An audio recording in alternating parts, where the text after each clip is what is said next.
Elias Thorne was a man who found comfort in numbers, in the predictable, logical flow of data.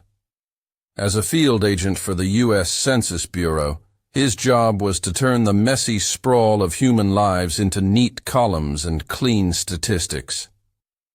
His new assignment, however, was a statistical anomaly. The town of Silverwood, Washington, nestled deep in the Olympic Peninsula, had not responded to a census in 30 years. No mail-in forms, no phone calls, no online submissions.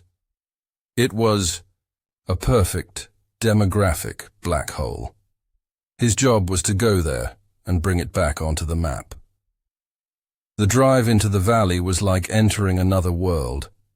The air grew thick with the scent of pine and damp earth. The trees were ancient and draped in heavy, emerald green moss. The town itself was shockingly idyllic. It was a postcard of quaint, well-kept houses, cheerful storefronts, and vibrant gardens. The people he saw were perfect. They were fit, healthy, and radiated a calm, welcoming energy. There was no crime, no poverty, no visible illness. It was too good to be true. He was greeted by the town sheriff, a charismatic and disarmingly friendly woman named Helen. She offered him the full cooperation of the town, laughing off their 30-year silence. "We're a bit old-fashioned here, Mr. Thorne," she said, her smile never wavering. "A little cut off. We tend to keep to ourselves, but we have nothing to hide." Elias began his work, a methodical door-to-door process. The hospitality was universal. Every resident welcomed him in, offered him homemade bread or mushroom soup, and answered his questions politely. Yet, the data he collected was deeply unsettling. The town's age demographics were a statistical impossibility. There were almost no elderly residents, despite records showing many should be in their 80s or 90s. Conversely, there were no children under the age of 10. The population was a static, unchanging bubble of adults in their prime. When he questioned Sheriff Helen about a man named Arthur Gable, who, according to the 1990 census, should be 94, she just smiled. "Oh, Artie, he moved to Arizona to be with his grandkids years ago. Loves the warm weather." It was a perfect, plausible answer, but she gave the same kind of answer for everyone who was missing from the data. They'd all just moved away. The town's death records were even stranger. There hadn't been a single recorded death from disease, cancer, or even old age in over 50 years. His unease grew. He noticed the town's strange obsession with the local, bioluminescent fungi that grew in the damp woods.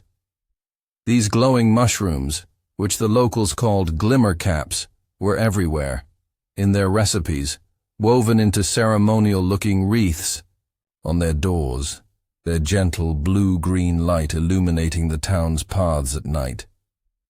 His attempts to connect with the outside world were quietly thwarted. The town's only internet connection was painfully slow, constantly dropping. His satellite phone, which had worked perfectly on the drive in, couldn't find a signal through the dense ancient forest canopy. He was as isolated as the town itself. The first crack in the town's serene facade came from a man named Jacob, a gaunt, terrified-looking man who lived as a hermit in a cabin on the edge of town. He was one of the few people who looked his age, old, frail, and terrified. He ambushed Elias on a path, pressing a crumpled, handwritten note into his hand before scurrying away. "They're liars," Jacob had whispered, his eyes wide with paranoia. "Look in the old church archives. The first bloom. The price—" Before Elias could ask more, two calm, smiling townsfolk appeared and gently escorted Jacob away, explaining that poor old Jacob was prone to delusions. The note directed him to the town's old deconsecrated church, now used as a historical archive. That night, Elias broke in, the gentle blue-green glow of the glimmer caps outside casting eerie shadows through the stained glass windows. He found what he was looking for, the personal journals of the town's founder, a reverend named Thaddeus Blackwood, from the 1880s. Reading them, Elias felt a cold dread seep into his bones, a dread far deeper than the simple chill of the church. The journals told a story of a desperate, starving colony, saved from a brutal winter by the discovery of the bioluminescent mushrooms. The settlers ate them and survived, their health miraculously restored. But their salvation came with a horrifying price. The fungus, which the founder called the mycelium, was symbiotic. It integrated with their biology, halting their aging, curing their illnesses, and granting them incredible longevity. But the mycelium had its own biological imperative, reproduction. And for that, it required something the settlers could no longer provide: a non-symbiotic human host. The founders' entries became frantic, detailing the first bloom.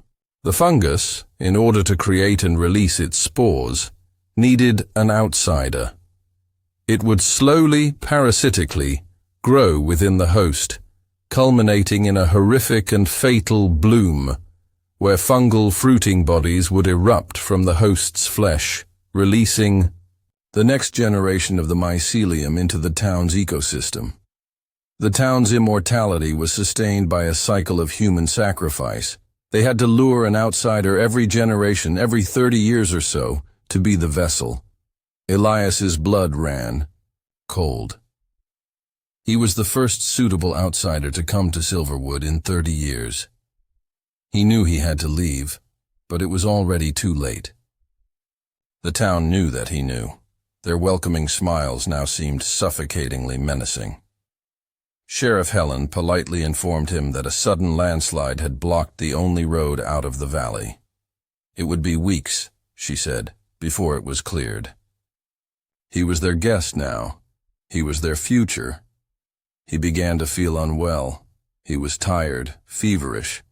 One morning, he found a small, strange fungal patch on his arm, a patch of skin that glowed with a faint blue-green light in the dark. The food they had so generously shared with him had been laced with the spores. The assimilation had begun. His dreams became vivid and invasive. He dreamt he was part of a vast, silent network under the forest floor, feeling the slow, peaceful, collective thoughts of the trees, the soil, and every resident of Silverwood. His own identity, his memories of the outside world, began to feel distant and unimportant. The lines of data he had once found so comforting were being replaced by a feeling of serene, blissful connection to the whole. A part of him was terrified. Another part, a new and alien part, was soothed.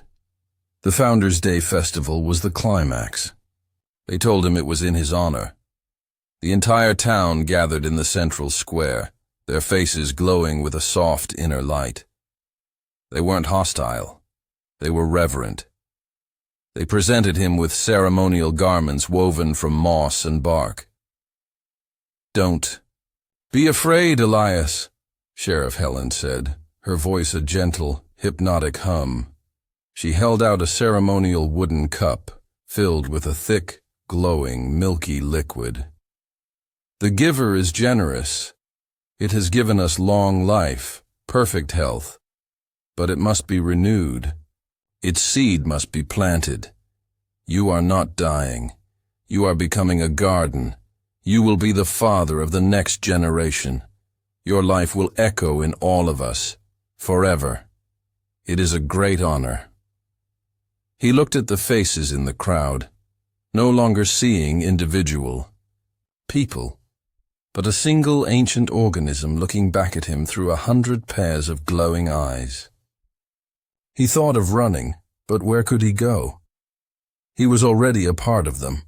The fungus was already inside him, growing, changing him, connecting him to their quiet green world. The terror was still there, a small, screaming voice in the back of his mind, but it was being drowned out by a great, peaceful silence. The desire to fight was fading, replaced by an overwhelming urge to simply belong. He looked at the cup. He looked at Helen's smiling, radiant face. The story ends as he slowly raises the cup to his lips, the last vestiges of the man named Elias Thorne dissolving into the warm, welcoming, and eternal consciousness of the Silverwood mycelium. The final scene cuts to 1 year later. A sleek government car drives down the scenic road into the pristine, peaceful town of Silverwood. A determined-looking woman in a business suit, a federal agent, gets out. She has been sent to investigate the disappearance of census taker Elias Thorne. Sheriff Helen approaches, her smile as warm and welcoming as ever. She is holding a healthy, beautiful baby in her arms. The agent introduces herself, explaining her purpose. Elias Thorne, Helen says, her brow furrowed in thought. Oh, yes, I remember him. A nice young man. He finished his work and left last year. Said he was moving on to a new assignment. She adjusts the baby in her arms. As she does, the baby's eyes open. They are a brilliant, impossible, and beautiful shade of blue-green, and they glow with a faint, bioluminescent light. Welcome to Silverwood, Helen says, her smile never wavering. We're so glad you're here. It's been a while since we've had new company.